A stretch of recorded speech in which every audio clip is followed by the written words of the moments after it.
California, at least 13 people were arrested as hundreds blocked traffic on 2 major highways, waving Mexican flags and burning a giant effigy of Donald Trump. Police fired rubber bullets, and pepper spray at hundreds of protesters after the crowds took over major intersections. Load up, load up, load up, we're rubber bullets. Snowflake, snowflake, little snowflake, falling, falling, falling, falling, falling, falling, falling, falling, falling. Fraud, homophobia, sexual assault, white supremacy. In terms of reaching out and being inclusive, he's done that too. And a will to risk to make things better, and opportunities to embrace the underserved communities. White privilege! Load up, we're rubber bullets. Snowflake, snowflake, little snowflake. Here in New York, as many as 10,000 people surged through the streets and surrounded the barricaded-off Trump Tower where Donald Trump lives. Snowflake, snowflake, little snowflake. We reject the president-elect! Load up, we're rubber bullets. Snowflake, snowflake, little snowflake. I think it speaks to the disenfranchisement of the people that someone like him could be seen as offering anything to the masses. Load up, we're rubber bullets. Little snowflake falling from the sky. What about gay people? Trump has vowed to protect the LGBT community from a fanatical ideology that represents its biggest threat, radical Islam. As your president, I will do everything in my power to protect our LGBTQ citizens from the violence and oppression of a hateful foreign ideology.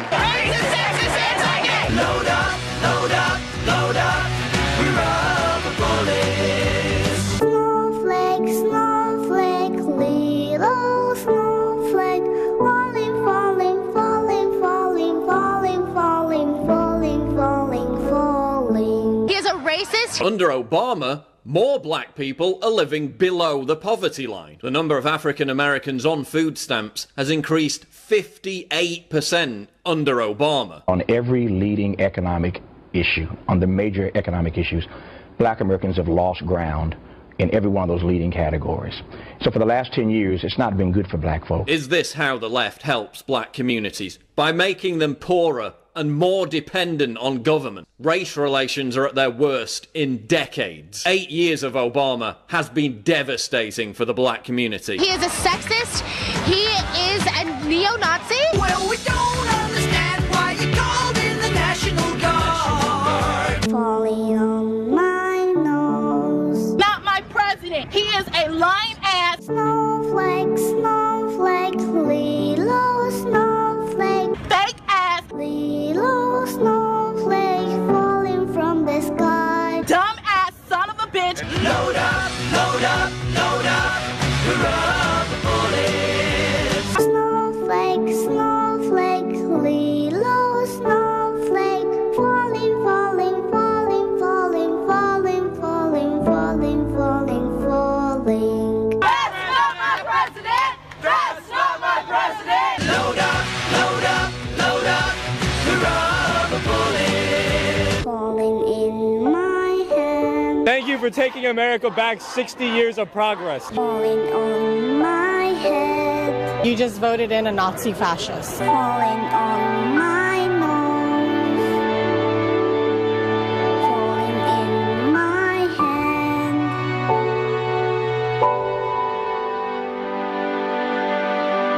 Snowflake, snowflake, little snowflake.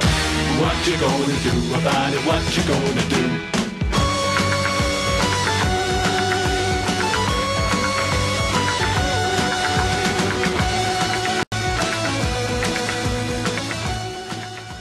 The following is a Nightside Radio Studios production.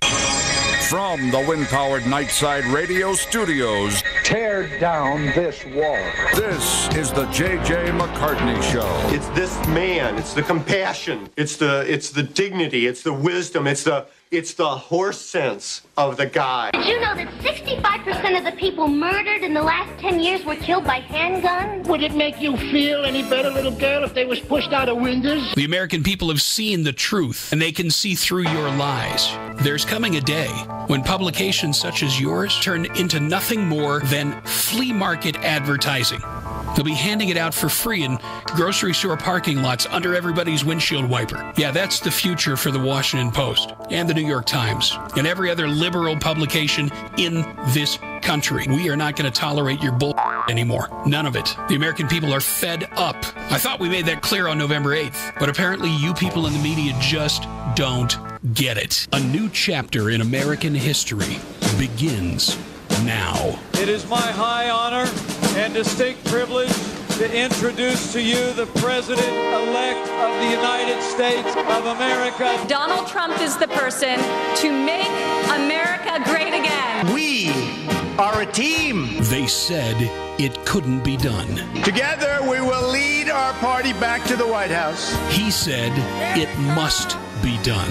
Beginning on January 20th, we cannot afford to be so politically correct anymore. The most important difference between our plan and that of our opponent is that our plan will put America first.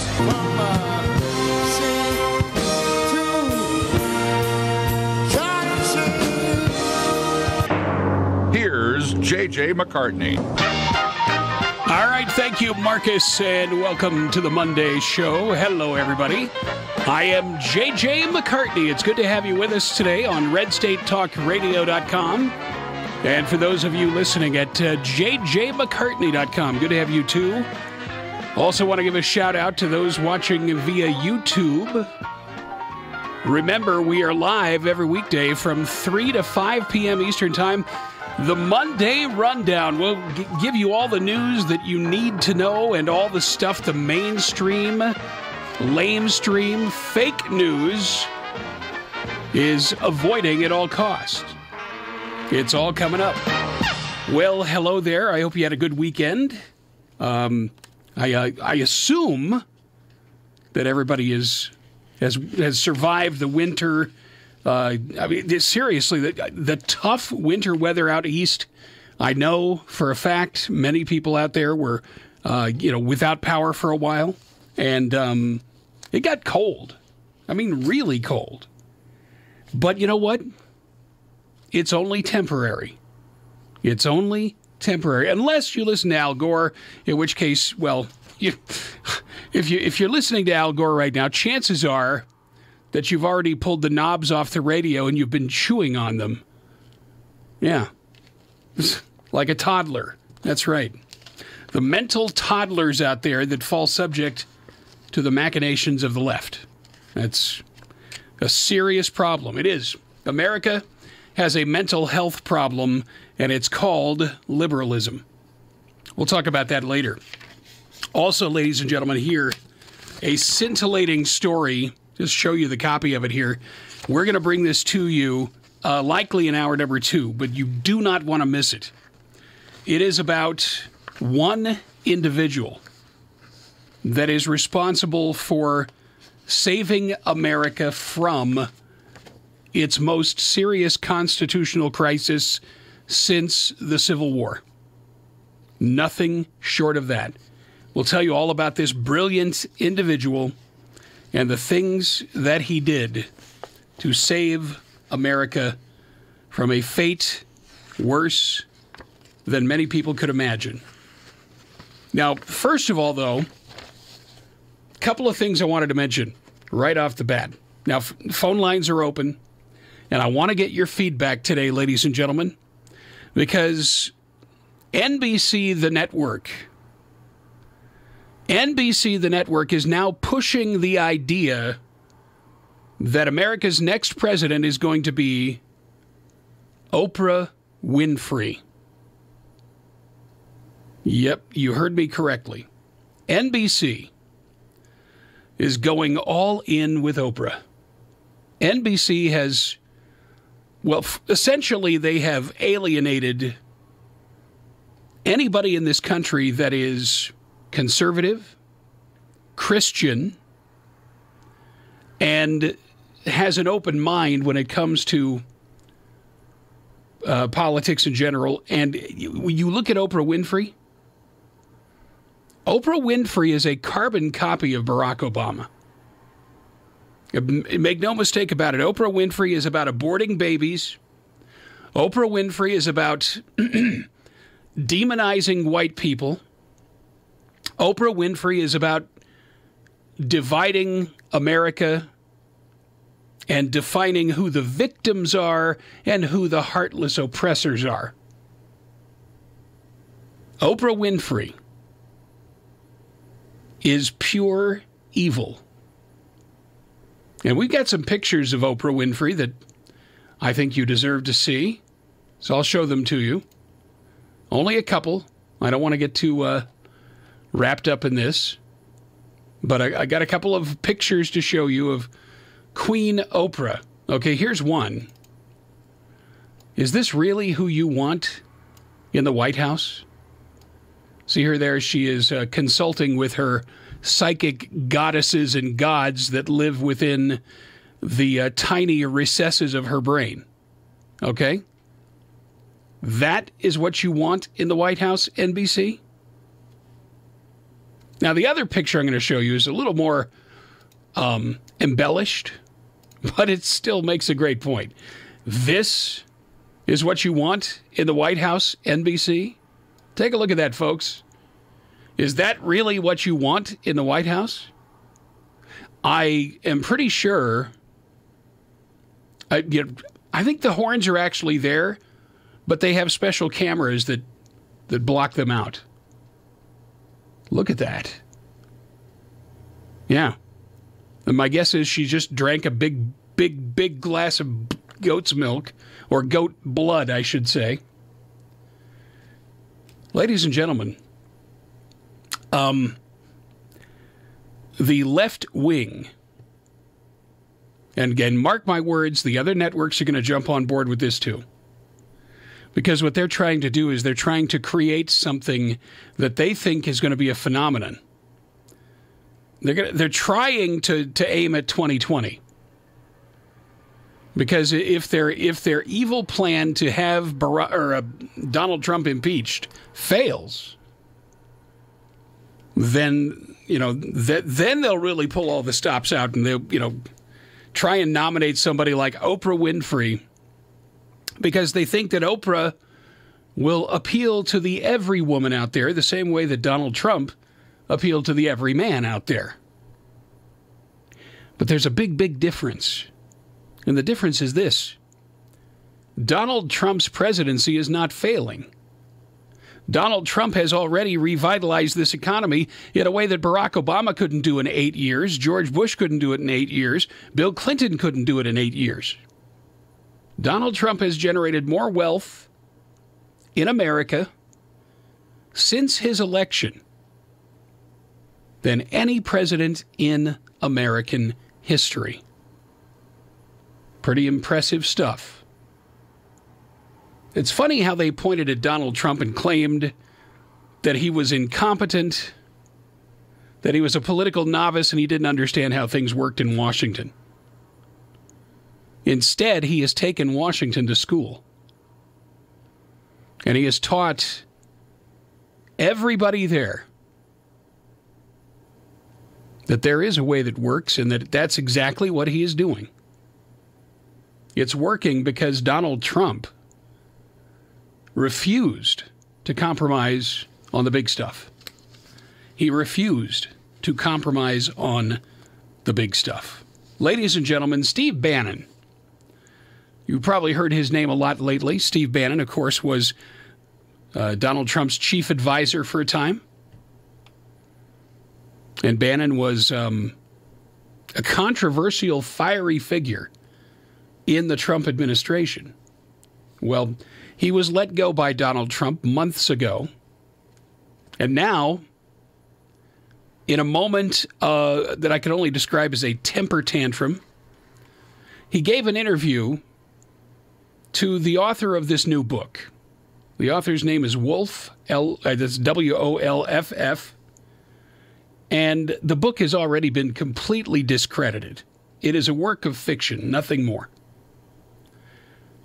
There were quotes taken from the Bannon interview that have been used against President Trump. Well, Steve Bannon did a complete about-face over the weekend. Steve Bannon admitting that that he was wrong. He's apologized for the things he said about Donald Trump Jr.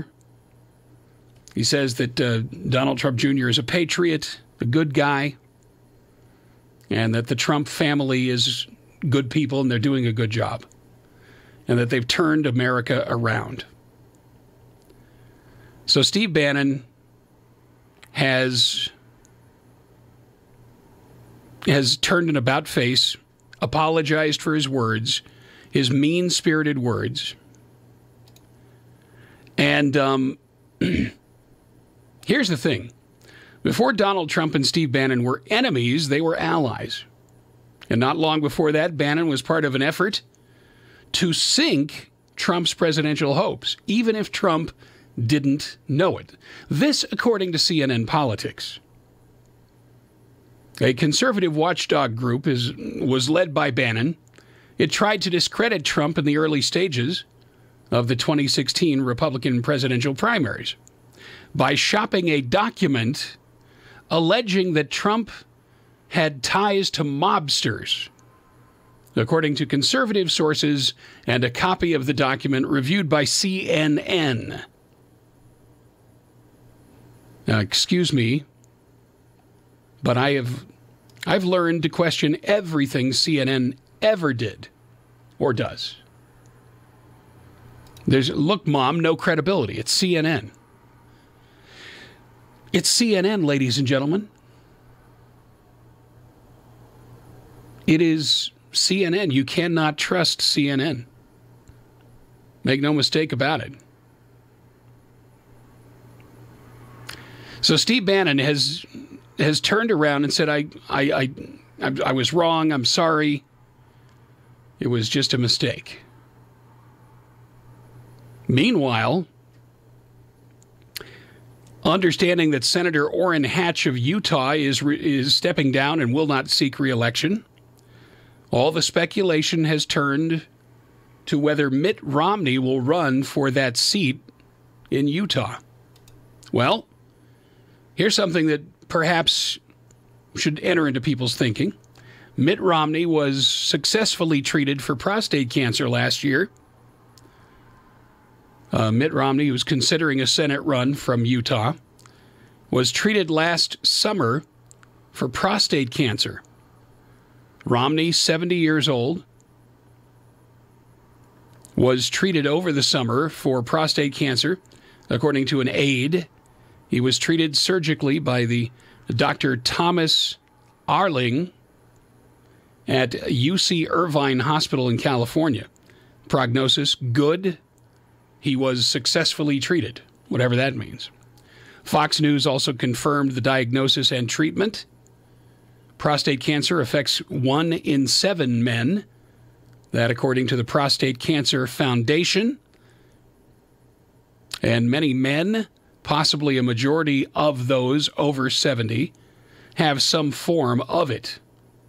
It tends to advance slowly, and if treated early, the prognosis to become and remain cancer-free is very high. I mean, there's, these little tidbits of facts. I'm sure, Mitt Romney wants to get everything out there before he makes an announcement. I'm curious, though, as to how you feel about Mitt Romney. I think there are many Republicans out there urging him not to run. And by many, I think the majority of conservatives don't want to see him in the Senate because he is an establishment politician. And the chances are he would be a lot less cooperative with President Trump. And can you imagine the awkwardness if Mitt Romney and Donald Trump were to sit down and have a chat? After the things that Mitt Romney said about Trump on the campaign trail last year? I mean, there's a lot of... I can imagine a lot of scenarios where that would get very awkward very fast. All right, folks, 855-853-5227. That's our phone number today on the J.J. McCartney Show. Ladies and gentlemen, today I cannot do this by myself. I really can't. I need to hear from y'all. I really do. My voice is not the best today. Physically, making it through an entire show is difficult. So if you want to help us out by sharing your thoughts and opinions, we would certainly love to hear from you. I also need to talk to you about something else. The situation here fiscally is getting dire. And, I don't beg for money. I'm certainly not going to clobber you over the head with it. But if you go to jjmccartney.com, there's a donate button right there. And we do need your help. There's no doubt about it. I mean, we don't have infinite resources. And as you can tell by listening to the program, we don't exactly sell out to the advertisers out there. We're not exactly a going commercial enterprise. And so we rely on the faithful giving of people that are like-minded. That's what we do. I try not to make a big deal about it. I've tried to manage the show frugally. But we're in a situation where we need your help. So pray about it and do what you can for us. And I wouldn't ask anybody to, extend themselves, but if you have the ability to help us out financially, we would be most appreciative for whatever you can give. I mean, we operate on faith as much as anything. So let's take a quick break. We'll come back with more in just a minute. And I'm going to tell you a couple of stories that I think might explain the nuttiness and the reason why Donald Trump won the nomination for the Republicans last year. We'll tell you about that. Actually, now, the year before last. It's 2018. Wow. Takes some getting used to. We'll come back with more in just a minute. This is the J.J. McCartney Show, the cure for the common show, and we will be right back. The J.J. McCartney Show.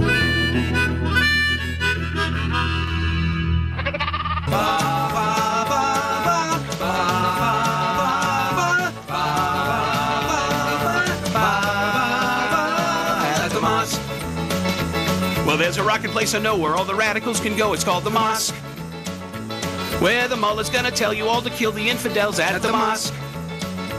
Yeah, the cats and chicks really get their kicks at the mosque. If you're feeling like a wreck, well, you can point yourself to Mecca at the mosque.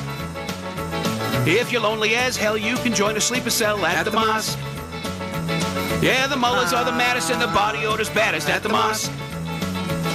Oh, well, you better believe it, all the refugees are at the mosque. And if your dog goes missing, better check the kitchen at the mosque. If you're a Christian or a Jew, you know they're coming after you at the mosque. At the mosque. Well, you can find Muhammad or Saeed or Ahmed at the mosque. They're building bombs in the cellar just for Pam Geller at the mosque. Yeah, they feel right at home in every gun-free zone at the mosque. So you can plan your next attack with the guys from Iraq at the mosque. Make sure your target is soft and you might really pull it off at the mosque. Oh my goodness. But don't say we didn't warn you when it comes to California at the mosque. Oh, well, the Democrats say they're gonna do some praying at the mosque. They think there's more than a smidgen of a peaceful religion at the mosque. Yeah, they're going insane with Barack Hussein at the mosque. Well, there's a lot of crazy people where you see the funky steeple at the mosque. So don't you dare be late for the caliphate at the mosque. If it's Shiites or Sunnis, they're all a bunch of loonies at the mosque. 72 virgins? Yeah, that's what they tell you at the mosque. Good luck with that. On the next episode of Recipes for Disaster. So we've got our neighbor Paul coming over tonight for a barbecue, which is why I prepared a delicious lemon rosemary steak marinade from my special collection of old family recipes. To make sure the steaks are extra tender, I left them marinating out on the counter overnight, just like Nana used to. Maria may mean well, but without food safety, it never ends well. Always thaw or marinate foods in the refrigerator at 40 degrees Fahrenheit or below, or you could make your friends and family really sick.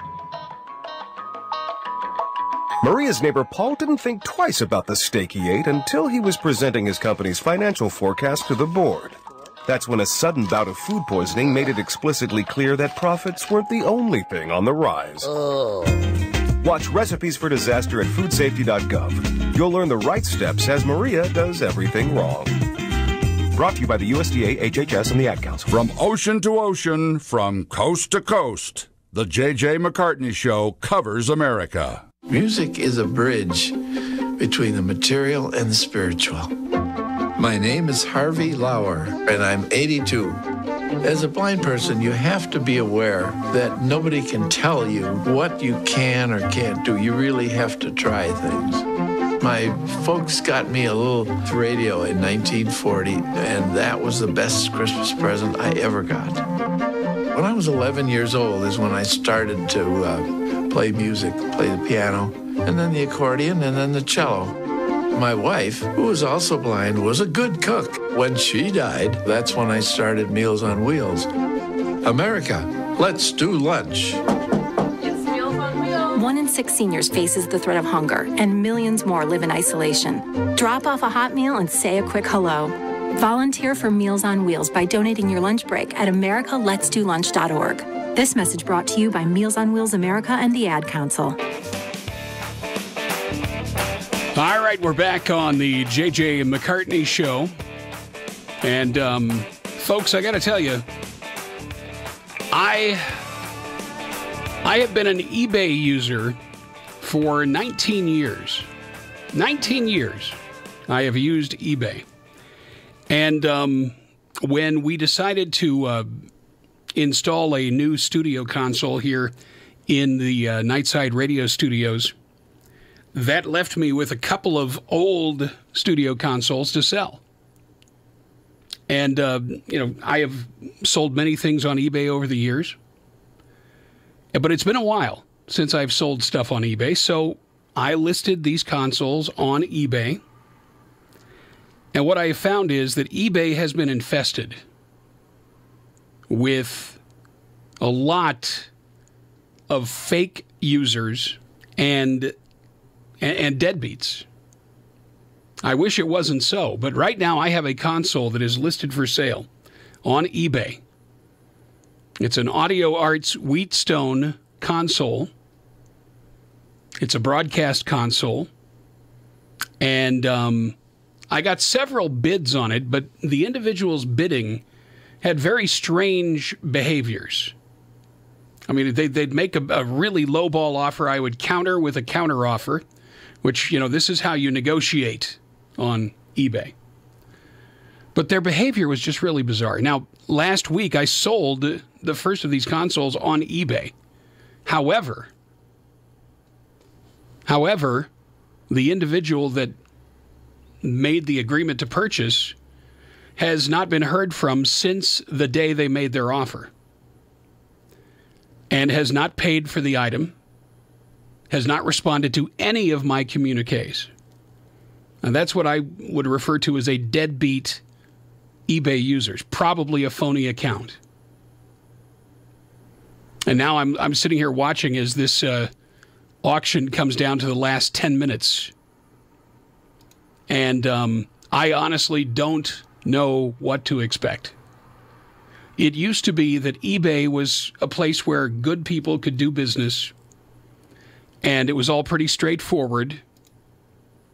But if you wind up with a deadbeat bidder, what are your remedies? There really aren't any. eBay is not going to do anything about it except, flag whatever the phony username was and disable their account, but they weren't there to do business anyway. I don't know why people do things like this, but it used to be that eBay was a fairly safe place to do business. I don't see it that way anymore.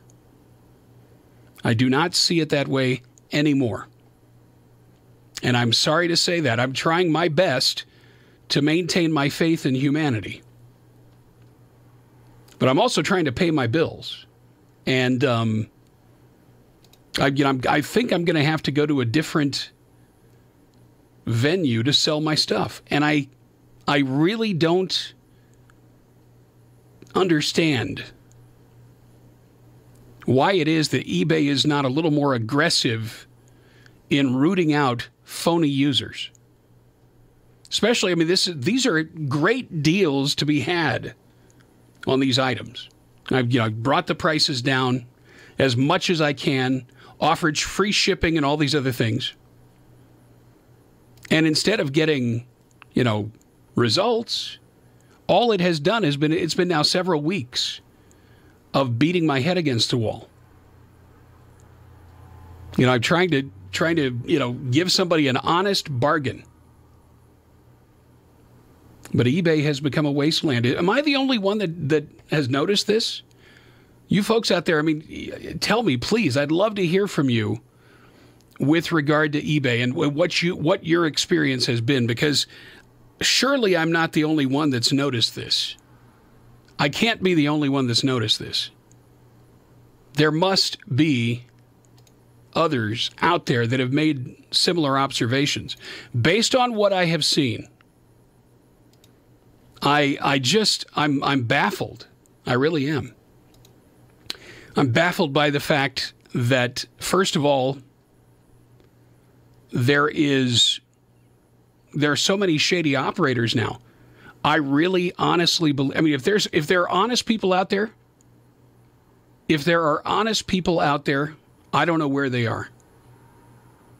I really don't. I don't know where the honest people went.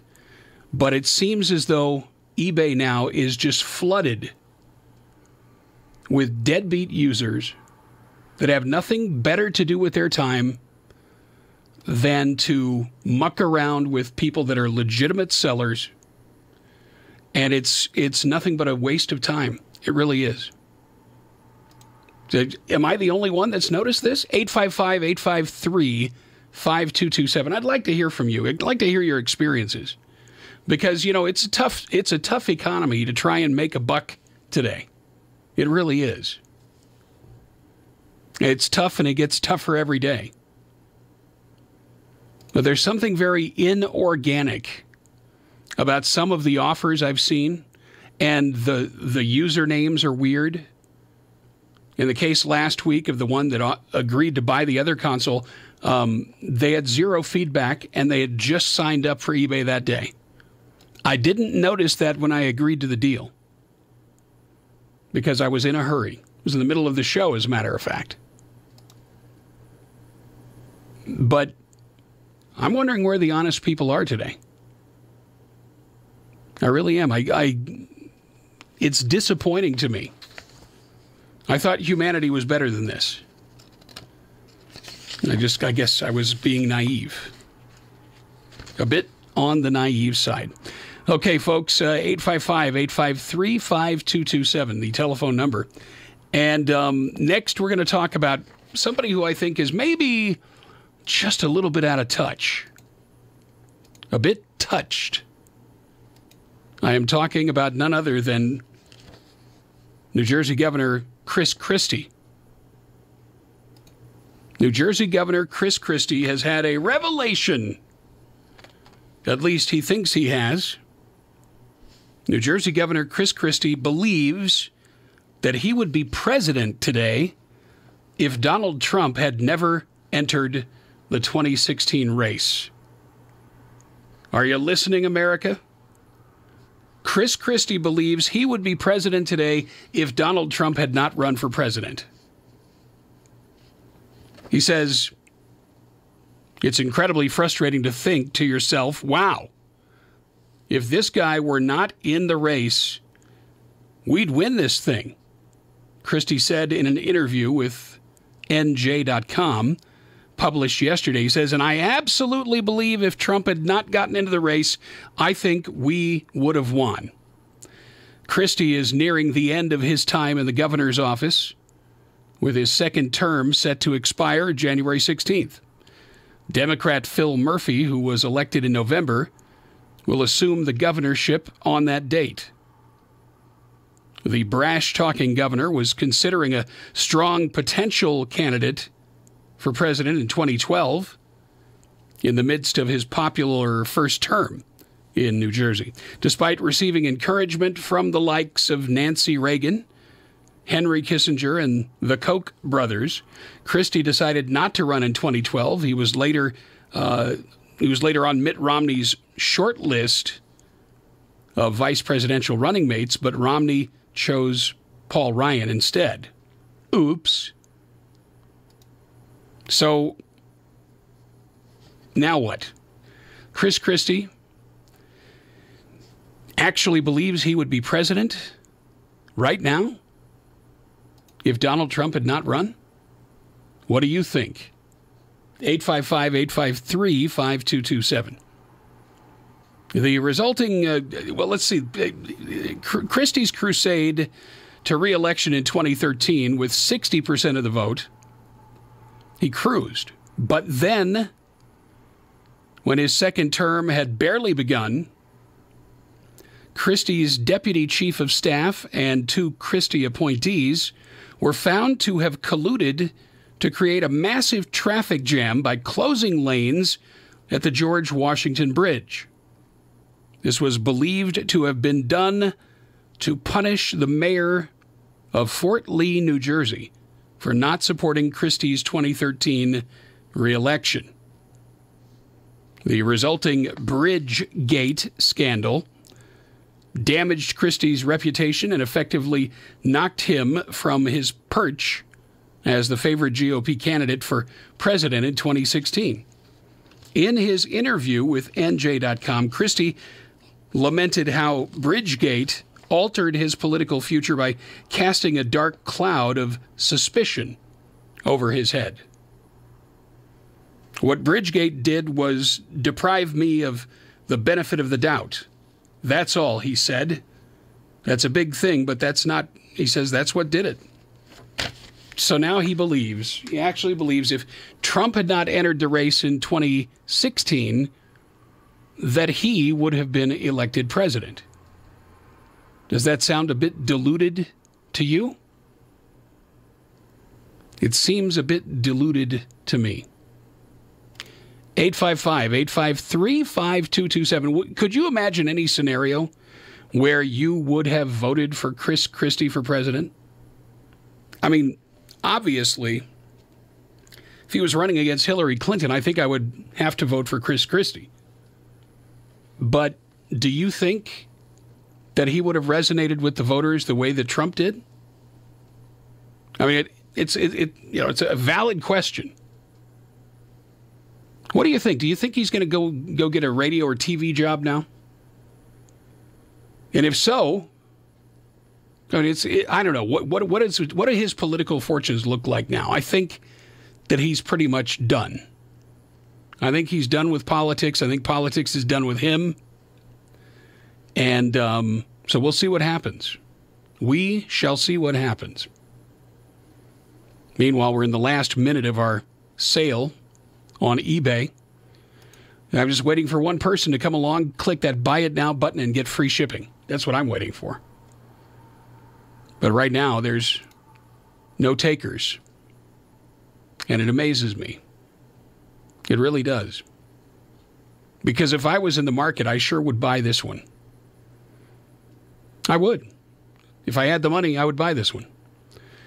But I don't have the money because somebody else has not coughed up the money. And I'm sorry, but I'm losing faith in humanity. 35 seconds. Okay, we'll see what happens. I mean, have you ever had that feeling? I mean, you're on eBay, you're trying to sell something, it's running out of time, and you're like, Is anybody going to bid on this thing? Is it going to come down to the wire, or is it just going to go thud? In this case, I think I hear a thud sound coming. Not that I don't have any faith, but it doesn't look promising. All right, folks. Phone lines are open, 855-853-5227. That's 855-853-5227. This is the J.J. McCartney Show, and we're talking about Chris Christie saying that if it weren't for Trump entering the race in 2016, that he would be president today. That's what Chris Christie believes. I think that, pretty sure that he may have lost his last marble. I don't think that Chris Christie is ever going to be on the national platform again. I really don't. I don't think that Chris Christie is going to ever be considered for the presidency again. I just don't see it. I don't think he has the... he doesn't have the trust of the voters anymore. I really don't think he does. And the fact that he, this thing that he's accused of with regard to Bridgegate, it seemed so petty at the time. Yeah, but then again, that's politics. I mean, you run for re-election, somebody doesn't back you. And what is the tendency of human nature but to remember those who stabbed you in the back, or that you perceive that they stabbed you in the back? And then what? I mean, it's almost an irresistible force in politics to want to take a shot at somebody that might have dissed you politically. But I tell you what, the consequences of that might be very, very long in playing themselves out. Okay.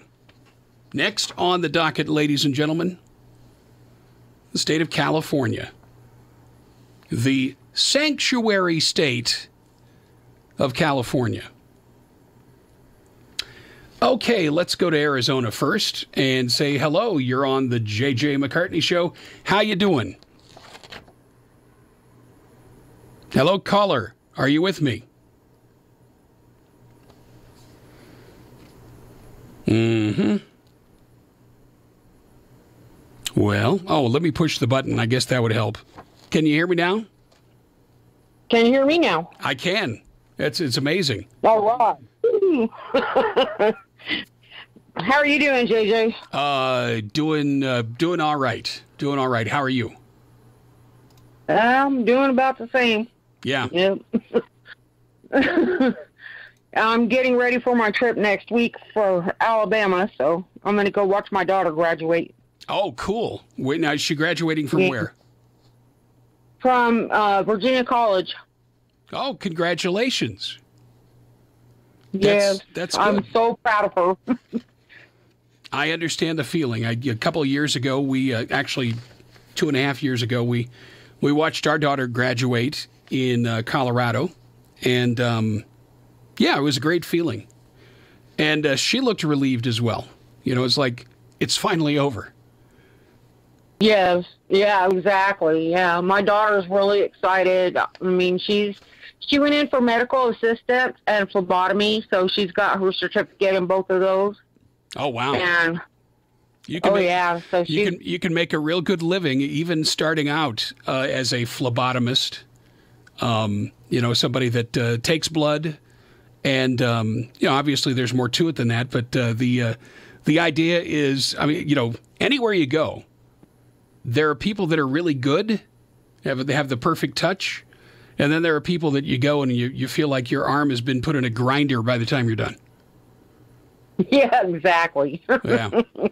There's a bunch of them in there. Anyways, and your question about Chris Christie, I don't think that Christie would have. I don't think that he would have been a resonating force with the people like President Trump is. No. But President Trump has been dealing with people in his business atmosphere for many, many years. Right, right. So, now, he does have all of that behind him. I would have to agree. And this is not meant to offend anybody, but I heard it. No. It was said a lot when I was younger. I don't think that Chris Christie would have stood a Chinaman's chance against Hillary Clinton. And it's not because Hillary Clinton had more appeal than he did, but I mean, she had a war chest that Chris Christie would not have had. And I honestly think, and I think that there's a certain perception with Chris Christie that he would go along with the status quo, that he would be establishment material. That he was available for a price. Put it that way. Them all already that are on the Hill. Yeah. Whether they be GOP or DNC, they're all, right now they're political puppets. Right. For whoever's holding the strings, which I think, is a lot to do with the bankers and them and those type of people. But really, I mean, if you're not going to stand up for the little people that you're supposed to be leading or whatever, or be a representation of, then what good are you to us? You're no good to us if you're not going to represent us. That's funny that you would say it that way, that, if he's not going to stand up for the little people. And when you look at Chris Christie, it's kind of hard to imagine him standing up for the little people, if you know what I mean. But when I said that he was available for a price, what I meant was, in the case of Donald Trump, he had his own war chest. He spent a lot of his own money on the election. And, obviously he did, there were others that contributed as well. But with Chris Christie, I mean, he would have gone looking for money. And what happens when presidential candidates go looking for money? All of a sudden, there are strings attached. And they have to owe favors to people. Exactly. And if people, want to pretend that that's not how politics works in the world, then, they're out in la la land. And with Chris Christie, I mean, what special interests do you suspect he might be subject to? Well, first of all, he was the governor of New Jersey. So I would have to believe that there are certain companies based in the New Jersey area that would have supported him, but would have expected something in return. Same way with a lot of the big corporate donors, that they always bet on both sides so they never lose. You know what I mean? Yes, exactly. And that's how things got the way they are. I mean, it really is. That's how things got this bad. So it's just to me amazing how President Trump has uncovered so much of the corruption that's going on in D.C. And I believe that a lot of people are fed up with it. But there's still those few people that are still out there that still they have their head in the sand and they don't want to see what the truth is by any stretch of the imagination. And now I seen earlier today that Oprah Winfrey was thinking about running for president in 2020, which I really would not ever vote for her. I don't know anybody that would vote for her, but, there are probably a few that would, Right. She does have a lot of women followers and whatever, but I'm sorry if you're not I really don't think that she's going to be a good candidate at all for them to have running in their platform or whatever. What would be her thing? Don't eat the beef, What would her platform be? I don't think that she really has as to what the political thing is. I think her platform would be exactly what Barack Obama's platform was. Oh, yeah, she does seem to be a fan of his and Hillary Clinton's. That's for sure. Yeah, exactly. And, I don't think that... I don't think that... I don't think that anything would change. I think the same people that supported Barack Obama financially would get behind Oprah Winfrey because, I mean, she is the facilitator for their cause. And I don't think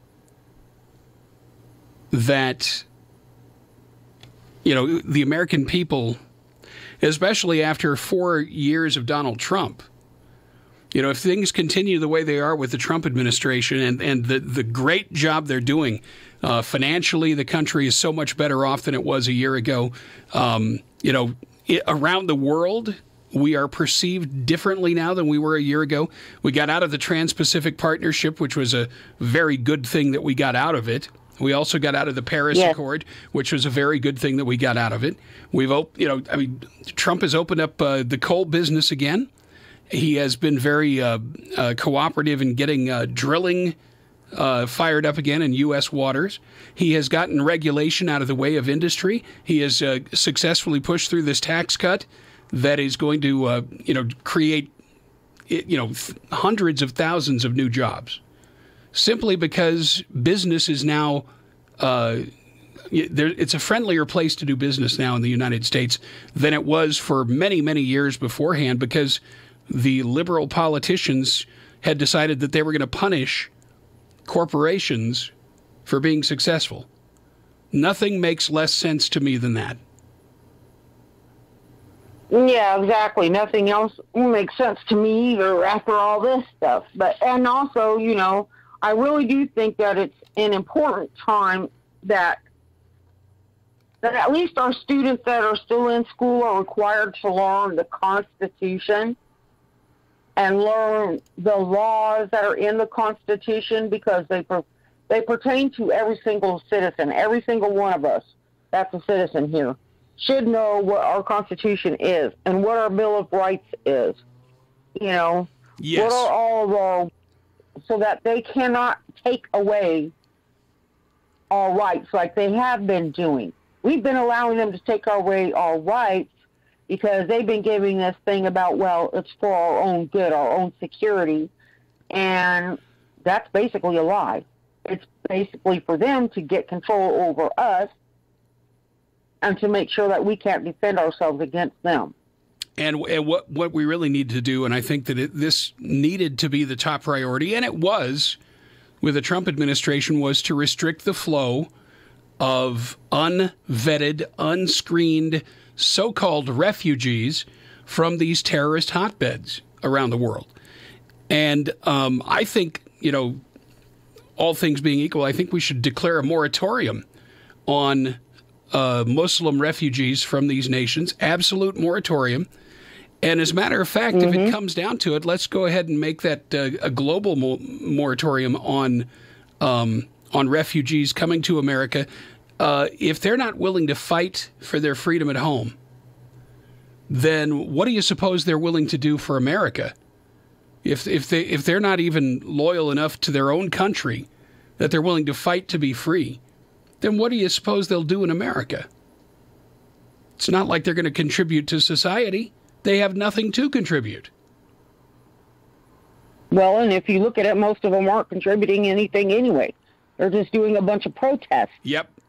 Not that they have the right for it, but they are protesting, And it's like, hello, you guys are not even legally here. How can you be protesting something that you have no right to be protesting? I'm going to ask you this question. I think we may have talked about this some last week. What should happen to these sanctuary cities and sanctuary states? What should be the consequence for them saying, well, screw federal law, we'll do whatever we want? Well, I think that it's time for the federal government to step up and go in there and arrest either the governor of the state, like as in California, or the mayors of the cities that are harboring these people, and get them for harboring and abetting, a criminal act, and they should put them in prison for being treasonous to this nation. Yeah, exactly. And, well, not only that, but it's time to close the candy store. Time to close the candy store. No federal funding for any program in your state. None. That's right. Some people say, well, does the president have that authority? Well, yes, he does. After 8 years of Obama, I didn't hear them complaining about his executive orders. I think that, you know, this is not about trying to make poor people suffer. That's not what this is about. This is about sovereignty. And this is about something much more important than whether somebody gets their welfare check on time. This has to do with national security first and foremost. And when you look at the cases like, what's her name? The girl that got killed in San Francisco, Kate Steinle. And you look at what her family has been through, and you look at how far backwards the politicians in that area bent to protect the murderer from prosecution. Yes. It sickens me to know. I can't even describe how much it sickens me to think that a state government and a local government were willing to ignore the murder of a woman who had done absolutely nothing wrong. And the reason they're willing to ignore it is because they're trying to make the president look bad. They're trying to make the Trump administration, they're just trying to stick a, what is it? You don't want to poke an angry bear with a stick. Well, that's what they've been doing since day one.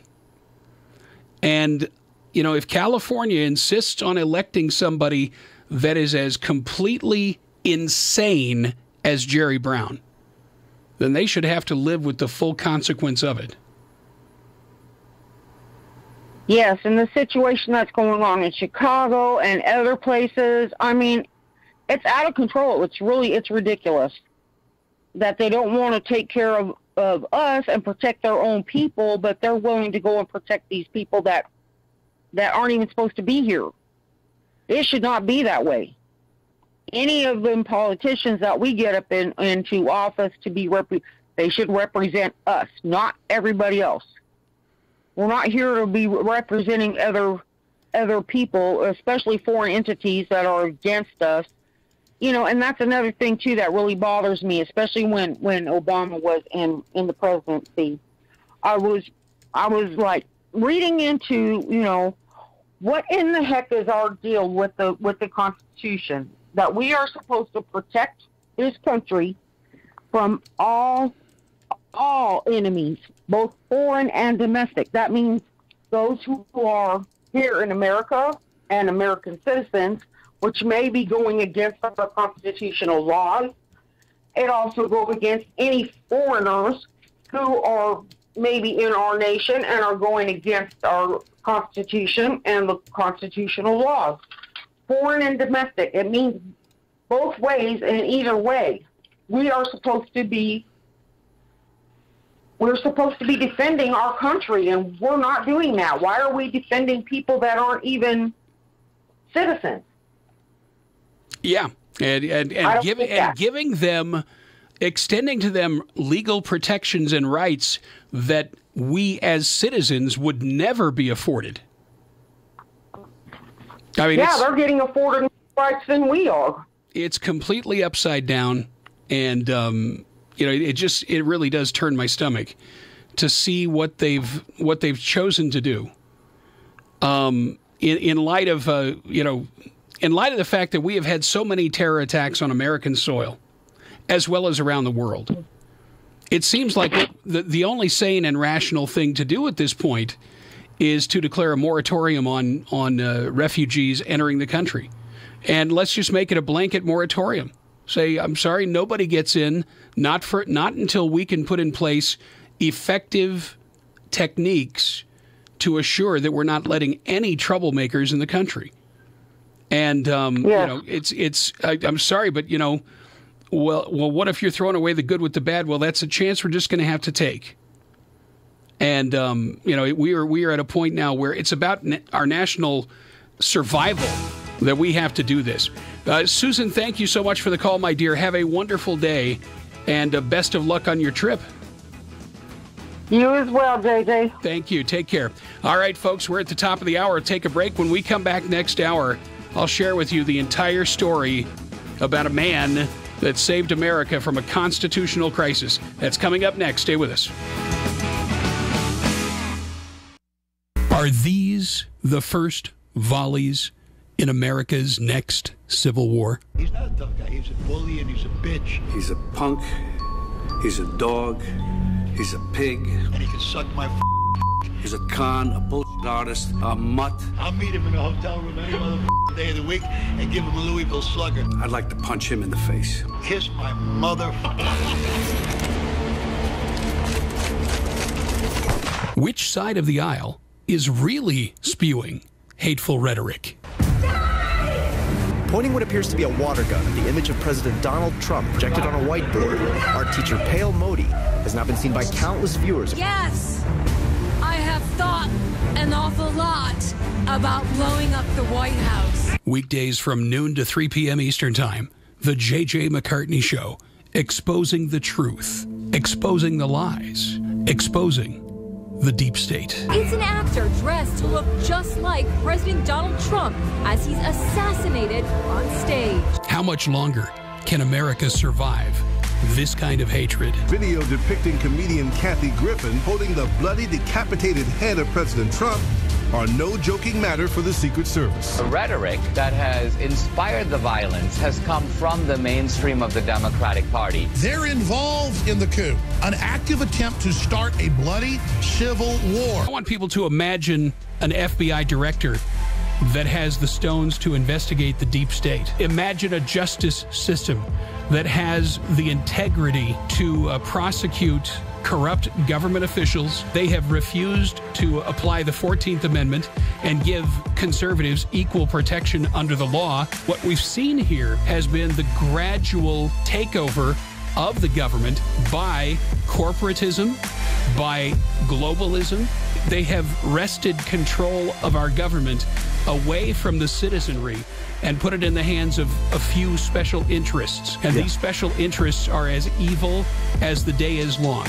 We finally do have a president who has the integrity to do this. We finally do have a DOJ who has the integrity to do this. We know that we have people around the president who not only have the integrity, but have the information and the contacts to get everything done you just said. And you say, well, why aren't they doing it? Everything you're seeing on the news, that's what it's about. That's what this investigation's about. That's what calls of impeachment are about. That's what the globalist attack against Trump is about. That's what the hearings are about. That's what the allegations of Russian spying are about. It's about keeping them off point, keeping them off the agenda, keeping them off task. A lot of what you're watching happening right now, and the misdirection and the complete trying to keep Trump off target goes to that birth certificate. The worst crime in American history was perpetrated against America under the regime of Barack Obama. The media is complicit. Congress is complicit. Federal law enforcement apparently has been complicit. We've got a CIA whistleblower, Dennis Montgomery, whose attorney, Larry Klayman, put it all over the internet the other day that he has said that all of this spying that's been going on American people, that it resulted in manipulation and collusion with judges, Supreme Court justices, congressmen, etc., that James Comey was involved in it, that he was at the top of it. All of this stuff you're seeing about Donald Trump's with the Russians, Donald Trump needs to be impeached, Donald Trump, this is a smokescreen to keep our eyes off of what really happened and what's really going on. And America had better wake up to this, JJ. Your federal government, your federal law enforcement agencies, our federal intelligence agencies, your federal government in toto has been compromised. The fact that Donald Trump has arrived and said, I'm not going to go along with the status quo anymore, is the cause for alarm for these people on the left. And ultimately, Carl, is it possible that yesterday was simply the first shot fired in an impending civil war between two irreconcilable ideologies? I don't want our children and grandchildren to see or to participate or to fall victim to such a thing. I don't want our nation to go through such a thing. I don't know that we could survive that. Like Abraham Lincoln's Gettysburg Address, when he said, now we are engaged in a great civil war, testing whether that nation or any other nation so conceived and so dedicated can long endure. I mean, God's people, we need to pray. We need to not be afraid to speak truth. Weekdays from noon to 3 p.m. Eastern Time, The J.J. McCartney Show. Exposing the truth, exposing the lies, exposing the deep state. Live from the Nightside Radio Studios, This is the JJ McCartney Show. Are you better off than you were 4 years ago? Mr. Gorbachev, tear down this wall. coming to you from Nebraska by way of Alaska. Here's JJ McCartney. All right, thanks, Marcus. Welcome back, everybody. Welcome back to the Monday show. Yep, Monday, the 8th day of January. And for some reason, I'm still here. It's amazing. Truly amazing. Every single day, you just come right back, and there's JJ laying it out there every single day. Rain or shine.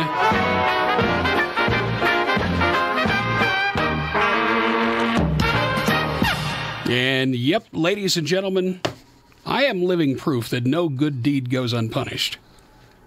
That's me. I just feel that way. It's not that I'm bitter. I'm not. It's not that I'm bitter. It's just simply the fact that, you go so far and you try so hard to make sure that, you're putting it out there every day. You're working, doing the work, investing as, it's like it's walking by faith. And I have to believe that it's for a positive purpose. Knowing as I do that all things work together for good. And yet, it's like, I just don't know how to describe it really, folks. It's like when you wake up in the morning, you flip that switch, and you're perfectly convinced that when you flick that switch, the lights will come on. And so what do you tend to do? You take it for granted that the lights are going to come on when you flip the switch. Never giving a thought to how it is that the lights come on. Why it is the lights come on. Who it is that makes sure the lights come on. And if you don't know what I'm talking about, then, I don't know what to tell you. The situation is urgent, put it that way. And I'm doing everything I can, and I just leave it at that. Okay, folks, I was going to tell you about this last hour, and then it turns out the conversation we had with Susan was the perfect setup to talk about California. But I made a promise to myself that we were going to cover a story that the mainstream media won't touch with a 10-foot pole. Something called Operation Condor. How the National Security Agency director saved the United States from a massive constitutional crisis. Now, what I'm going to share with you is an outline of how the FBI Counterintelligence Division and the Department of Justice National Security Division were weaponized in 2016. Now, this outline, which comes to us from a user called Sundance at The Last Refuge, this outline is the full story of what House Intelligence Chairman Devin Nunes is currently working to expose. And you need to know about it. And that's why I'm going to share it with you. This outline exposes the biggest political scandal in U.S. history. This outline is also the story of how one man's actions likely saved our constitutional republic. His name is Admiral Mike Rogers. I'm calling the backstory to this the 2016 FISA 702 political corruption by the Obama administration, Operation Condor. Now, those of you familiar with the film 3 Days of the Condor will note how the real-life storyline almost mirrors the Hollywood film. For the real-life version, NSA Director Admiral Mike Rogers plays the role of Condor. Intelligence information is housed by compartments within the largest intelligence community network.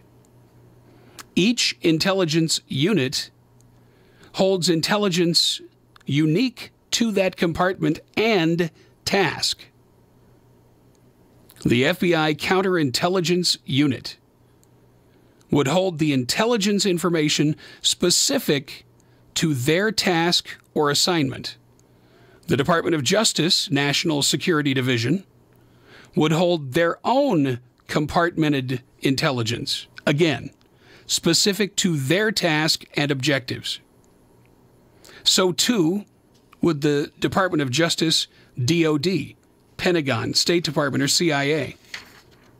Now, this compartmented structure is what led to the creation of the Office of the Director of National Intelligence, ODNI. The 9/11 Commission recommended the office to serve as a hub able to ensure intelligence sharing. That is, to ensure intelligence was not intentionally withheld from other compartments when needed. In 2016, the Office of the Director of National Intelligence for President Obama was James Clapper, who just happens to be a Muslim. It is doubtful that the 9/11 Commission ever gave thought to what might happen when intelligence is weaponized as a political tool. The Director of National Intelligence is a political appointment, a cabinet member of the president. If the executive branch, the president, wanted to weaponize intelligence as a political tool, he or she would have control over such weaponization as an outcome of their political appointments, their appointees within the FBI. That's Comey, that's McCabe, DOJ, that would have been Lynch or Yates. In the CIA, it would have been Brennan. The DNI was Clapper, and the DOD was Ash Carter. The civilian representative oversight into the compartmented intelligence falls to a very select group known as the Intelligence Gang of 8.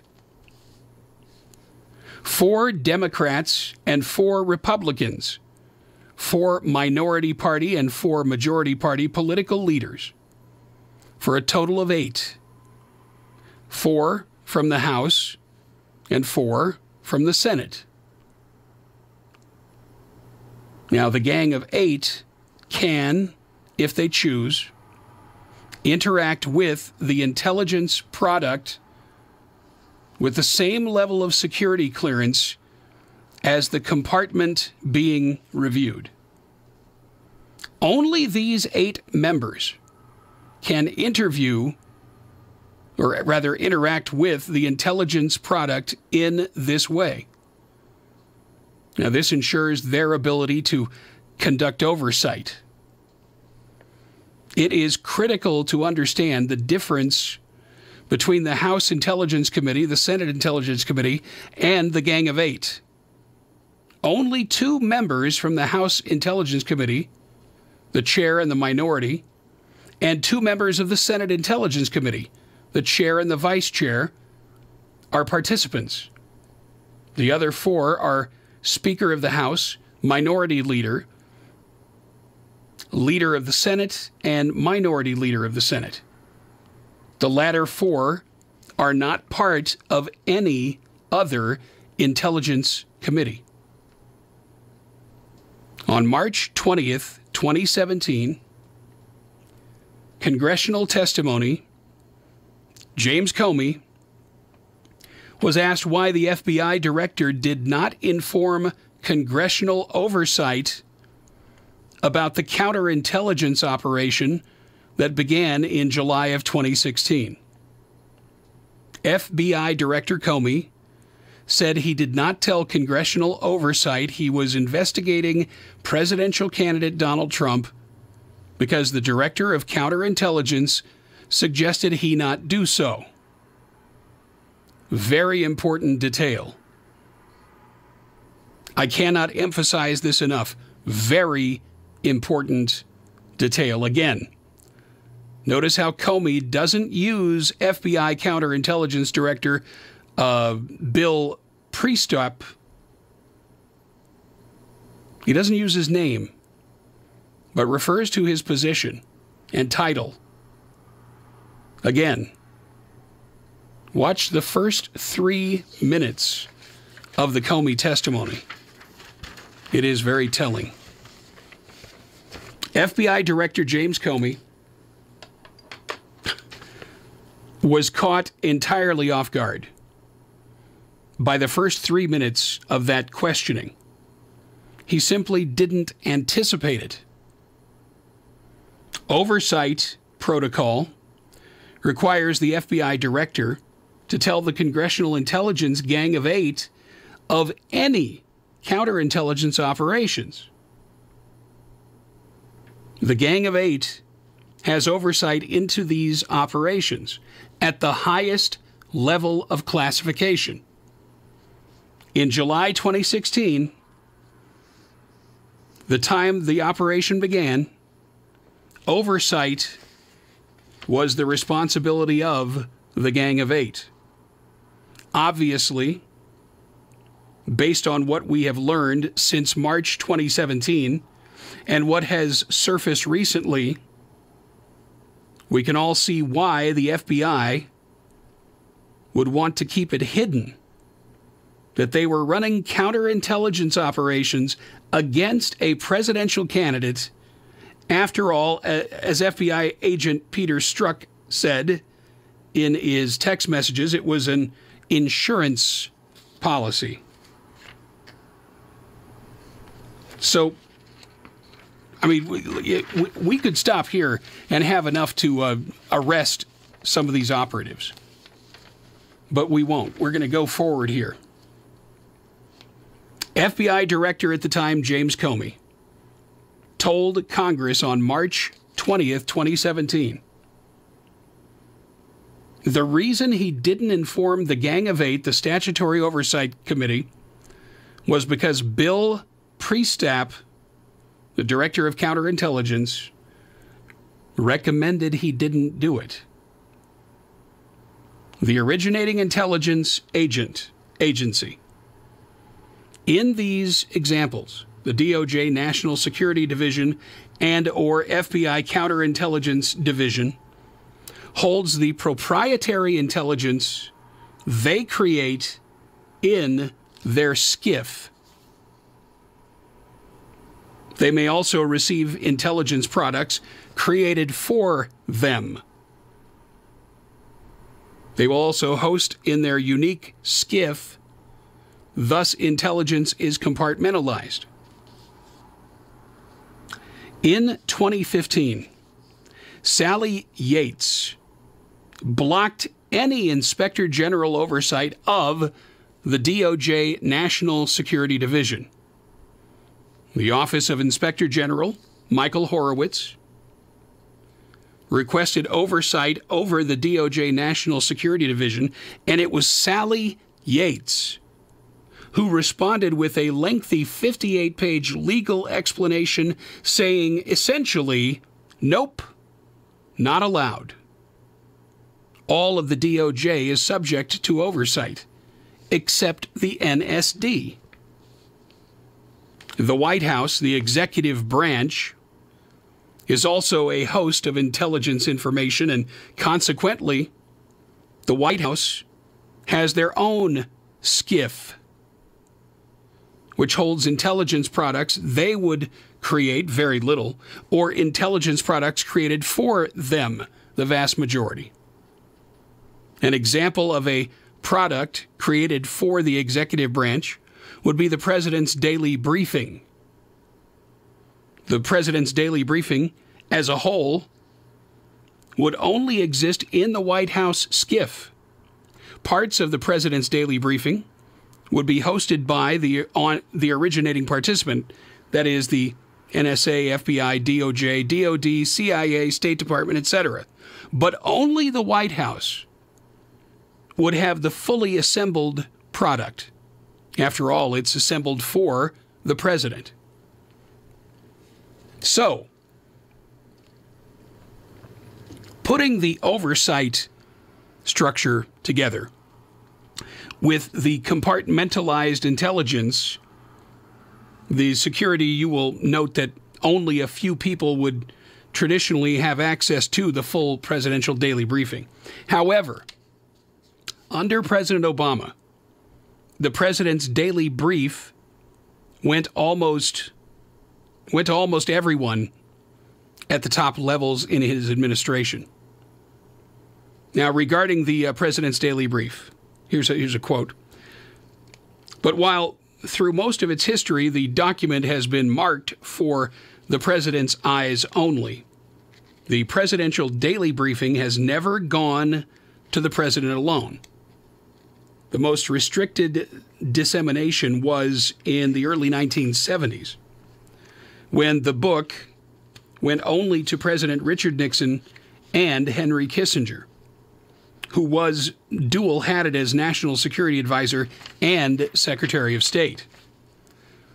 Now, in other administrations, the circle of readers had also included the Vice President, the Secretary of Defense, and the Chairman of the Joint Chiefs of Staff, along with additional White House staffers.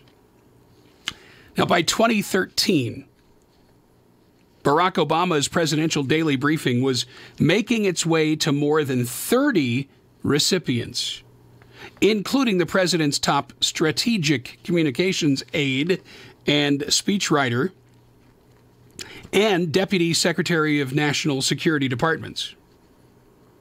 Now, pay attention to that last part. According to the Washington Post outline, Obama's presidential daily briefings were going to more than 30 recipients, including deputy secretaries of national security departments. Now, during an MSNBC interview about her unmasking U.S. citizens within intelligence reports in April 2017, President Obama's National Security Advisor, Susan Rice, defined the Obama National Security Department to include state, defense, Pentagon includes NSA, and CIA. So under President Obama's watch, Deputy Assistant Secretaries of Defense had daily access to the presidential daily briefing. An example of an Obama Deputy Assistant Secretary of Defense, Evelyn Farkas, for example. Now, with dozens of people having access to President Obama's presidential daily briefing, Rice's unmasking of names within intelligence product gave dozens of people direct access to unmasked intelligence, including Obama officials who could and likely did use the presidential daily briefing for specific and intentional political purposes. This political outcome was essentially confirmed by Evelyn Farkas, who was one of the downstream recipients of the unmasked intelligence. If the House Intelligence Committee or Senate Intelligence Committee as a whole wanted to see the presidential daily briefing, they would have to request the individual components from the individual intelligence agencies, because the presidential daily briefing product was not created for them. It was created for the office of the president. Only the chairman and minority leader from each intelligence committee could go to the White House to see a presidential daily briefing end product.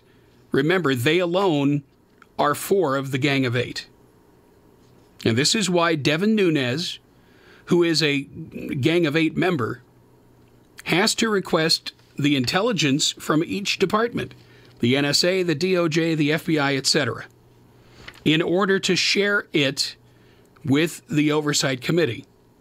Nunes can review the executive SCIF product, but cannot export or import intelligence products he did not create.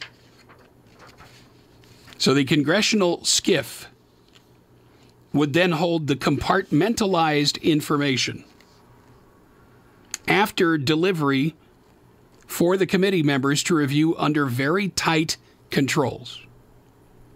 The intelligence is removed and deleted after review. No systems are connected.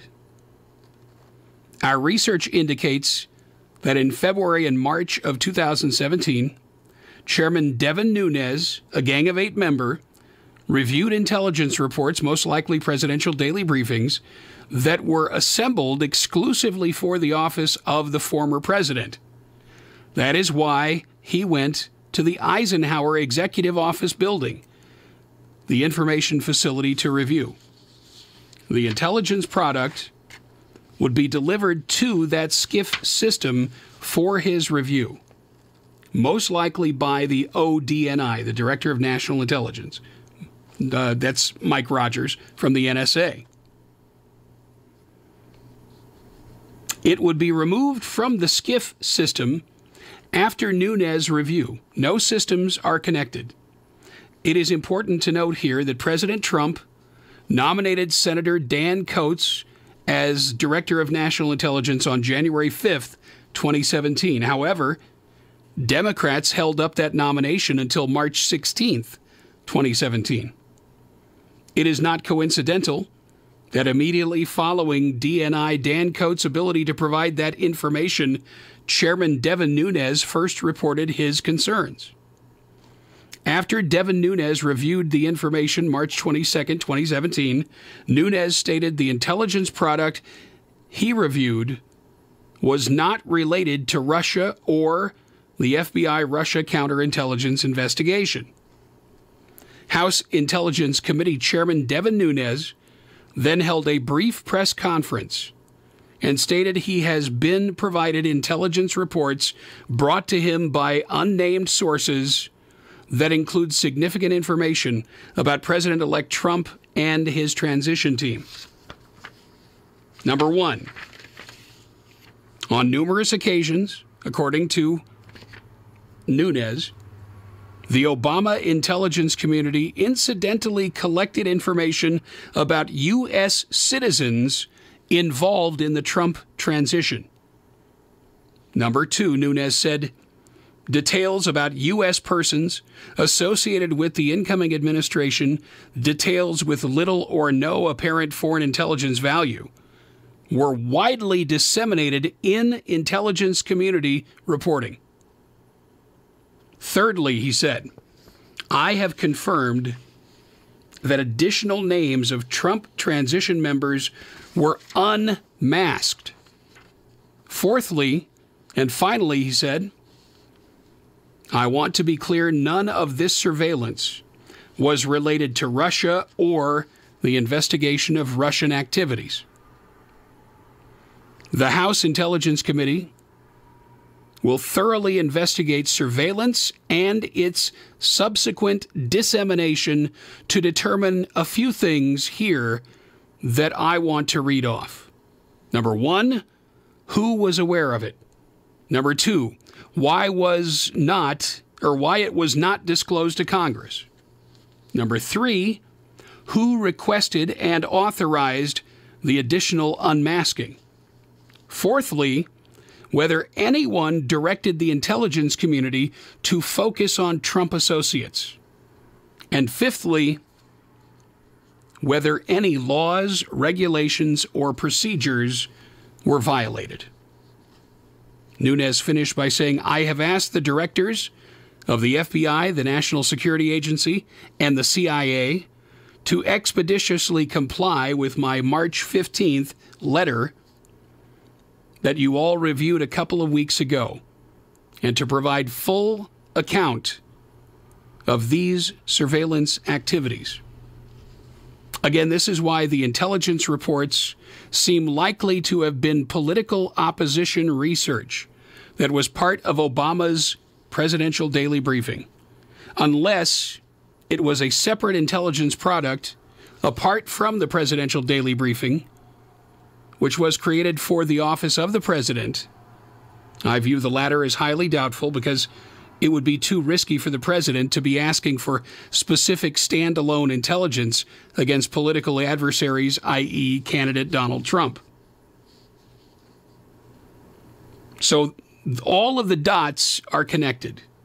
Obama to Loretta Lynch, to Sally Yates, to her underlings, and on the other side, Obama to James Comey, to Andrew McCabe, to Glenn Simpson, Bill Priestap, and Peter Strzok. Ladies and gentlemen, there is more, and you need to hear it. This may be lengthy, ladies and gentlemen, but it is so vitally important to the survival of our country that you need to hear it. As previously stated by all reporting, there was a June 2016 FISA application that was denied, and an October 2016 application that was approved. The current line of congressional inquiry surrounds the underlying content of the requested FISA warrant and whether it was built upon fraud and manipulated content, aka the Steele dossier presented to the FISA court by the FBI. Recently, the media have been working frantically against an entire year of prior support for the Steele dossier. Now that was to distance the origin of the FBI counterintelligence operation from the dossier. The reason why reveals the bigger underlying story. Why would the FBI want to distance itself from the dossier? When Intelligence Chairman Devin Nunes explained his concern in March 2017 about what he saw from a review of 2016 intelligence gathering, reporting, and subsequent unmasking, the issue behind his concern was clouded in mystery. Indeed, the larger headlines at the time were about demanding a special prosecutor and driving the Russia conspiracy narrative. In hindsight, and with information from our assembled timelines of 2016 through today, we can now reveal and revisit that concern expressed by Chairman Nunes with a great deal more perspective and information. Understanding the latest information will help us all understand the totality of Nunes' original frame of reference. As many of you are aware, immediately following the 2016 election, National Security Advisor Director Admiral Mike Rogers traveled to Trump Tower to meet with President-elect Trump. The day after the Rogers visit, President-elect Trump moved his transition team out of Trump Tower to Bedminster, New Jersey. We always suspected National Security Agency Director Rogers gave President-elect Trump a heads-up of sorts. Later, during the December 2016 and January, February, March, and April 2017 Russian conspiracy frenzy, when the entire intelligence community seemed to be collectively leaking against Trump's interests, those suspicions gained ever greater likelihood. However, what we learned in 2017 about the activity in 2016 almost guarantees that was exactly what happened. That backstory also ties into both the FISA issue and the Devin Nunes concern. Admiral Mike Rogers became National Security Agency Director in April of 2014. Sometime in early 2016, Admiral Rogers became aware of ongoing and intentional violations of Federal Intelligence Surveillance Act Section, Section 702 surveillance. Specifically, item number 17, which includes the unauthorized upstream data collection of U.S. individuals within NSA surveillance. Section 702, item number 17, about queries, is specifically the collection of emails and phone call surveillance of U.S. persons. The public doesn't discover this issue and NSA Director Rogers' action until May of 2017, when we learned that Rogers told the FISA court he became aware of unlawful surveillance and collection of U.S. persons. Put into context with the full backstory, it appears that 2016 surveillance was the political surveillance now in the headlines, the stuff Chairman Nunes currently is questioning. The dates here are important as they tell a story. As a result of Rogers suspecting FISA 702 number 17 email and phone call collections, surveillance activity was being used for reasons he deemed unlawful. In mid-2016, Rogers ordered the NSA compliance officer to run a full audit of 702 NSA compliance. Again, 702 is basically spying on Americans. The actual spying part is 702, item 17, about queries, which allows queries or search of content of email and phone conversations based on any subject matter put into the search file or search field. So the NSA compliance officer identified several strange 702 about queries that were being conducted. Now, these were violations of the Fourth Amendment search and seizure, i.e. unlawful surveillance and gathering. Admiral Rogers was briefed by the compliance officer on October 20th of 2016. Admiral Mike Rogers ordered the about query activity to stop, reported the activity to the DOJ, and then went to the FISA court. On October 26th, 2016, the full FISC assembly, that's NSA Director Rogers, personally informed the court of the 702.17 violations. Additionally, Rogers also stopped about queries permanently. Now, notice the sequence. Note that Rogers, a career military person, followed the chain of command. And note the dates as they align with the Trump FISA application from the FBI and DOJ NSD, early October 2016. And note, amid the sequence and timeline, the head of the DOJ National Security Division, John F. Carlin, resigns his office. Now, the DOJ National Security Division set Admiral Mike Rogers up to take the fall, for their unlawful conduct.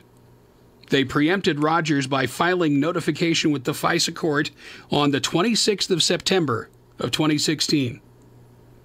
DOJ NSD head John P. Carlin was setting up Rogers as the scapegoat while knowing the NSA FISA compliance officer was still reviewing the conduct.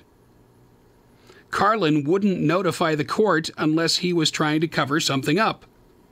Carlin then announced his resignation.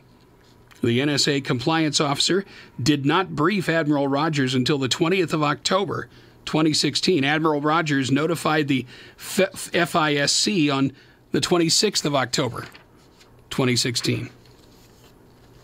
So here we have DOJ Deputy Attorney Bruce Orr demoted in the summer of 2017 after the Inspector General discovered unreported 2016 contacts between Orr and Russian dossier creator Christopher Steele, as well as contact with Fusion GPS founder Glenn Simpson in October of 2016.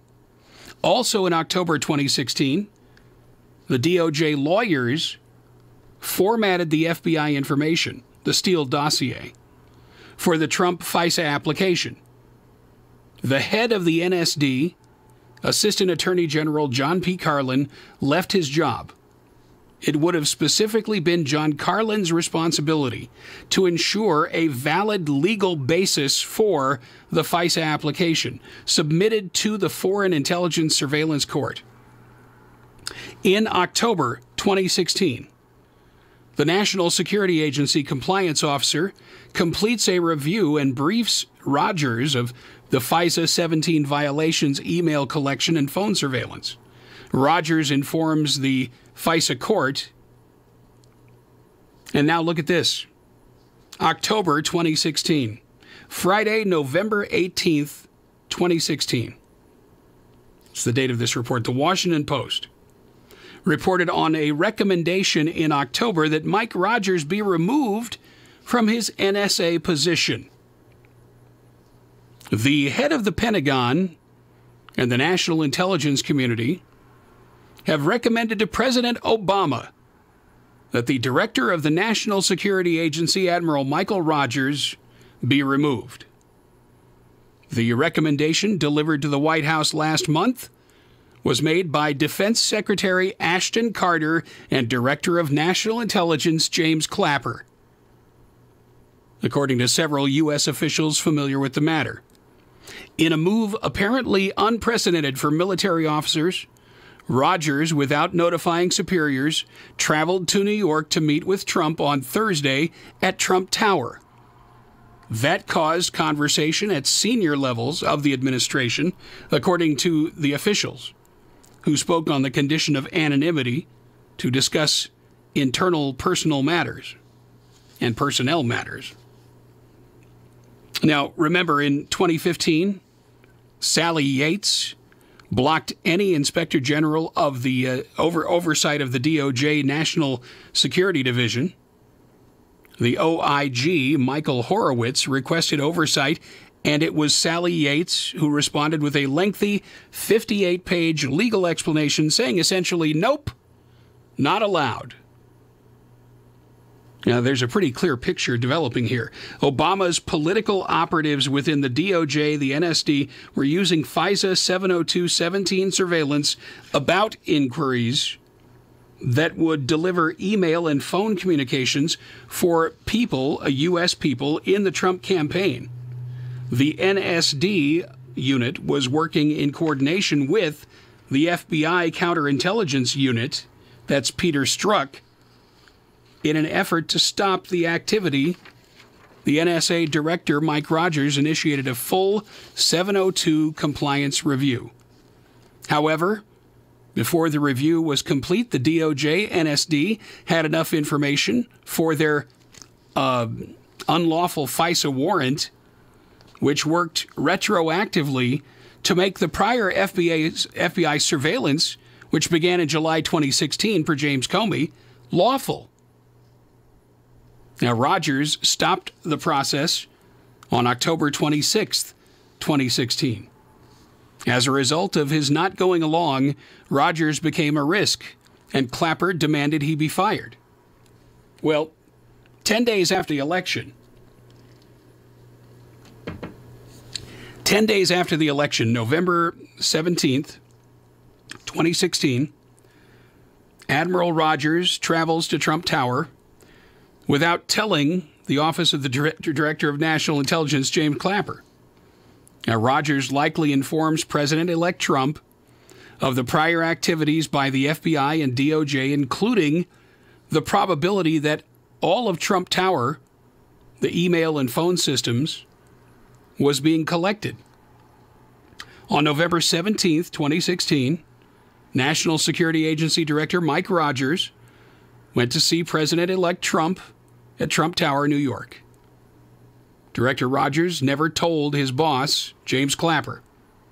On November the 18th, 2016, the Trump transition team announced they would be moving all transition activity to Trump National Golf Club in Bedminster, New Jersey, where they interviewed and discussed the mere sensitive position to fill.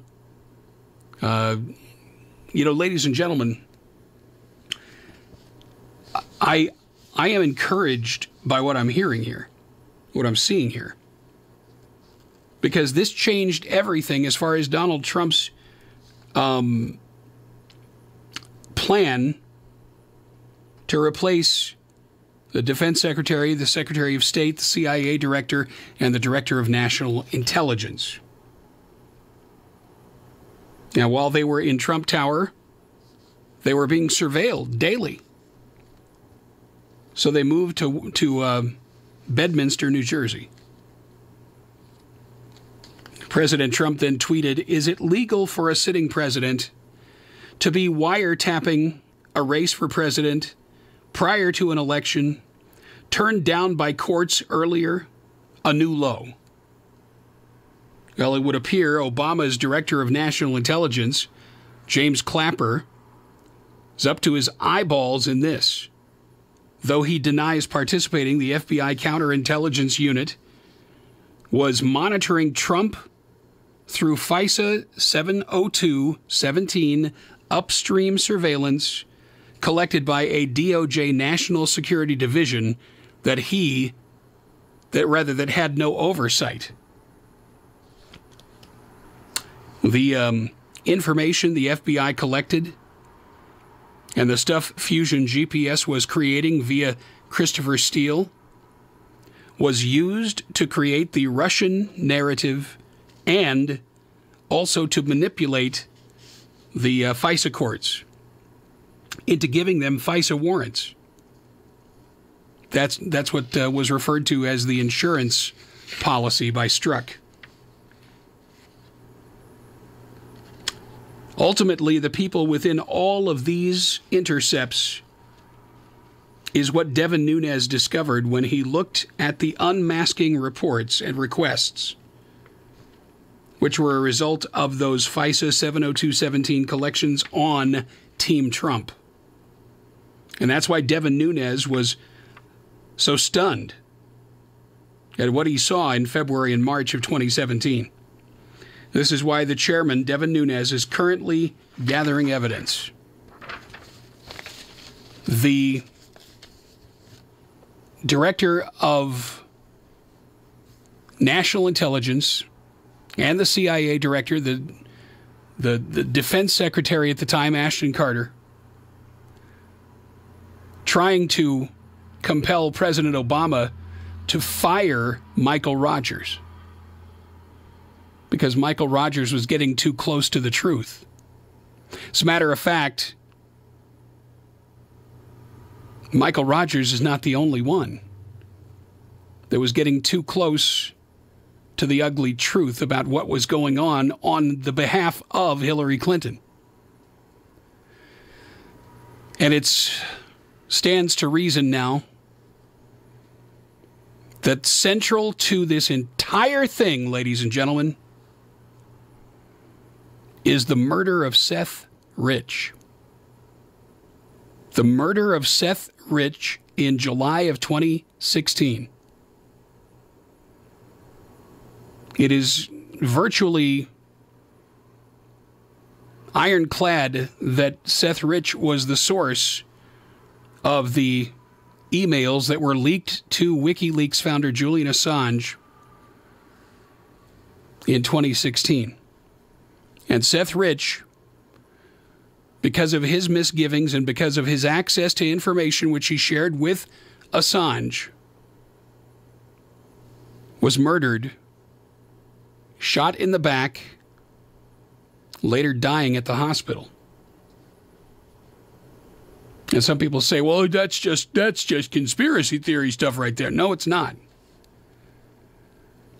The truth was too devastating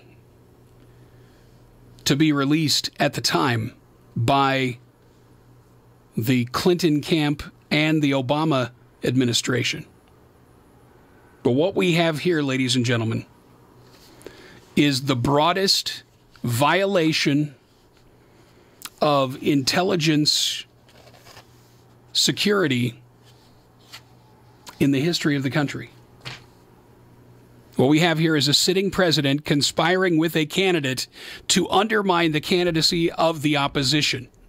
And not only to do that, but to illegally surveil every member of Trump's team and to take information that they glean from these illegal surveillances and leak them to the media in a very malicious and capricious nature. Now, this is a huge scandal, and it deserves to be treated every bit as seriously as anything we've seen in the history of the Republic. What did the president, Barack Obama, know?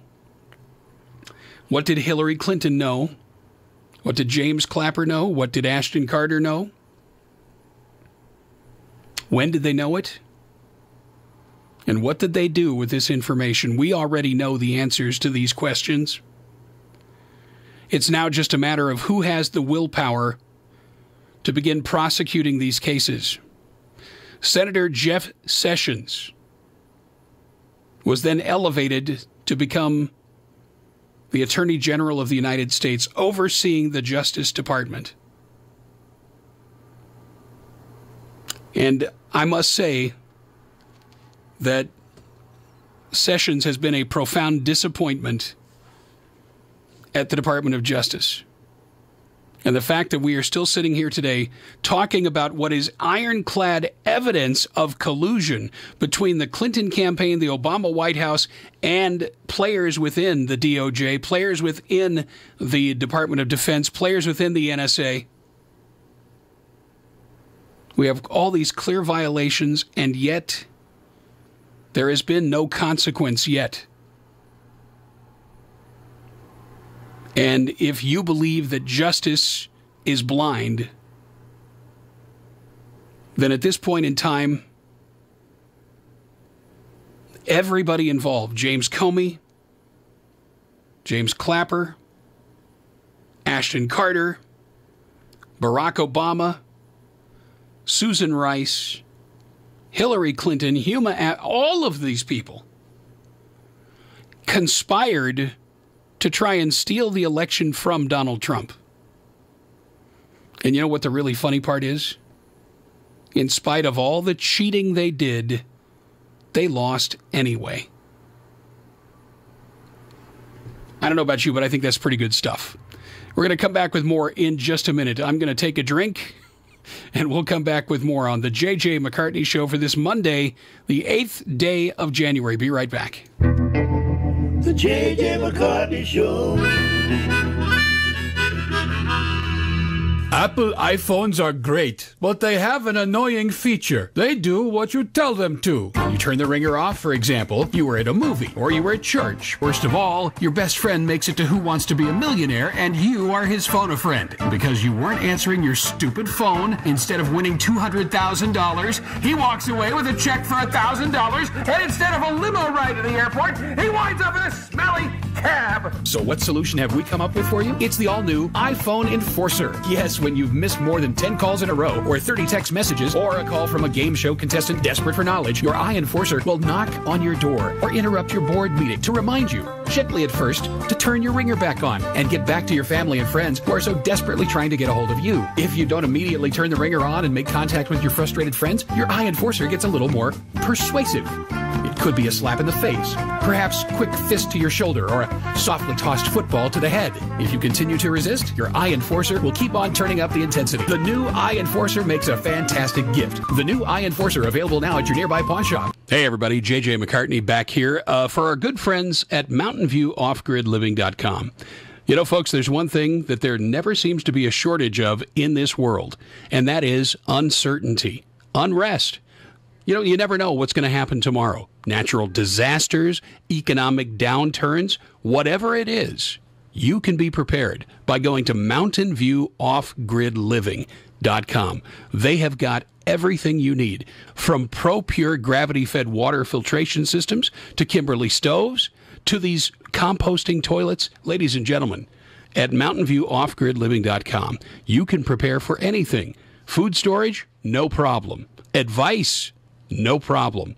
Call our good friend Sue at MountainViewOffGridLiving.com. Find out what's there for you. Great prices, great advice, and guess what, folks? You'll find it all at MountainViewOffGridLiving.com. Want to end cancer? Anyone can. Just vote with your feet. Join the Light the Night Walk to raise money for the Leukemia and Lymphoma Society. LLS has saved hundreds of thousands of lives since Light the Night took its first steps. Join now at lightthenight.org. It's the easiest way to get from someday to today. The cure for the common show. JJMcCartney.com. When I was a gang leader, we probably did business together. Because when people like you buy knockoffs on the street, often the money goes to gangs. And gangs use this easy money for other activities. In other words, they're getting a lot of bang for their buck. Counterfeits hurt, but you have the power to stop them. Go to www.ncpc.org/getreal. A message from the National Crime Prevention Council and the Bureau of Justice Assistance, U.S. Department of Justice. All right, we're back on this Monday. Tomorrow on the program, author and Dr. Mark Davis will be with us. On Wednesday, it's IQ, Al Rassouli, and on Thursday, we'll have the one and only Michael Cutler with us. So be sure and join us for the star-studded week that we have ahead of us. Bottom line, folks, bottom line is that it's you and me that need to drive the wheels of justice right now. Write your congressmen, write your senators, send messages to the White House and the Department of Justice. Address your concerns to Jeff Sessions, the Attorney General, and make sure that they understand that what we expect from them is nothing less than a full pursuit on the criminal activities of the Obama administration. That, ladies and gentlemen, must be what transpires. We put Barack Obama on trial. We put Hillary Clinton on trial. And we put Susan Rice on trial. Huma Abedin and other co-conspirators that engaged in this illegal abuse of authority and the misuse of our intelligence resources to serve as a political weapon against their opposition. Ladies and gentlemen, we simply cannot allow this kind of treason to go unanswered and unaddressed. We, the American people, deserve justice, and Donald Trump deserves to have it known far and wide that he was singled out as a target by the intelligence community at the behest of the White House to undermine his run for the presidency. And in spite of all that cheating, Donald Trump was still victorious and won the presidency. Ladies and gentlemen, America is either governed by the rule of law or it's too late for this country, and the deep state will go on doing what they're doing. You know, back in the old days, there would be a lot of people getting ready for the noose. They would have been hanged for this kind of violation. Well, we'll see what happens. Tomorrow, Dr. Mark Davis. Until then, be good to yourselves. And if you possibly can, be good to someone else. And remember, we'll win in the end because there are more of us than there are of them. Because God is with us. And because we are all in this thing together. Have a great rest of your Monday. We'll see you on Tuesday. Until then, God bless. Bye-bye.